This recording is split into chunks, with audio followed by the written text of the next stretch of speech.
In the last video we had talked about मिथेनिकॉल। अब इस video में हम कार्बोकॉल के बारे में बात करेंगे। जब हम मिथेनिकॉल की हमने बात की थी तो मैंने आपको बताया था कि मिथेनिकॉल सिर्फ जो है वो मस्करिक रिसेप्टर पे लगती है, वो कॉलिनर्जिक वो निकोटिनिक रिसेप्टर पे नहीं लगती। अब अगर हम बात करें कार्बोकॉल के बारे में, कार्बोकॉल भी मिथेनिकॉल की तरह ही कार्बोमिक एसिड का ईस्टर है, ठीक है।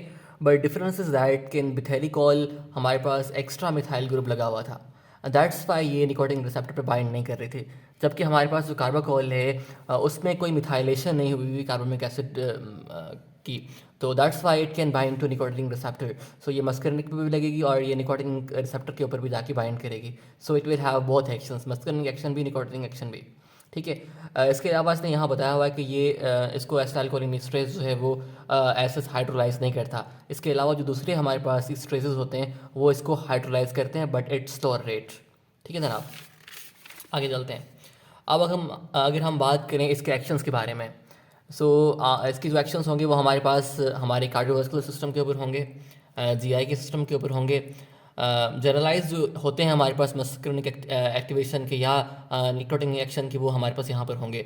मिसाल के तौर पर क्योंकि इसके पास निकोटिन एक्शन है तो जो निकोटिन के रिसेप्टर गैंग्लियाज पर मौजूद होते हैं उनको एक्टिवेट करेगी।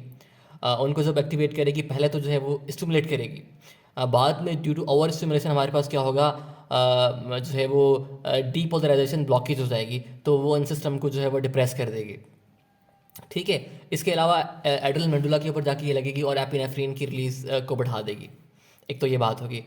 इसके अलावा क्योंकि ये हमारे पास कोलिनर्जिक एगोनिस्ट है, तो आपको पता होगा कोलिनर्जिक एगोनिस्ट हमारे पास क्या करवाते हैं, वो मियोसिस करवाते हैं, लाइक एसिटाइलकोलिन। सो मियोसिस करवाएगी। उसके अलावा हमारी जो सीलरी मसल्स हैं इनको पैरालाइज कर देगी।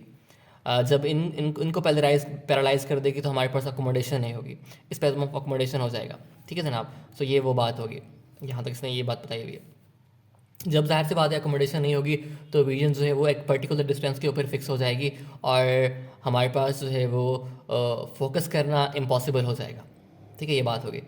इसके अलावा अगर हम इसके यूजेस की बात करें, आमतौर पर क्योंकि ये हाई पोटेंसी वाली दवाई है और नॉन सेलेक्टिव है, निकोटिनिक पे भी लग रही है, मस्करनिक पे लग रही है और इसकी जो ड्यूरेशन ऑफ एक्शन है वो भी लॉन्गर है, तो इसको हम आमतौर पर इस्तेमाल नहीं करते हैं, ठीक है।